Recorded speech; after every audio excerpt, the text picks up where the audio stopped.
Good afternoon. This is Brett Hayworth for Siouxland Public Media News. New information released by the Iowa Department of Education shows high school graduation rates have finally returned to pre-pandemic levels. In 2024, 88% of students graduated within 4 years. That's an increase of about 1 percentage point from the prior year and the same rate as the class of 2019 had before schools were shut down for COVID-19.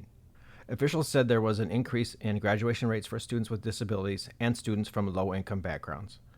The graduation rate for English learners fell by less than a percentage point to 73.4%. Comparatively, Iowa saw a higher graduation rate than neighboring states of Illinois and South Dakota, but they're behind Missouri and Wisconsin. In other education news, the leader of the Northwest Area Education Agency has announced his resignation for the end of June. In a letter of resignation Dan Cox shared with Siouxland Public Media, he said timing for his departure is opportune, as Iowa lawmakers a year ago created, quote, the redesigned model of special education supports and services for a fee, unquote.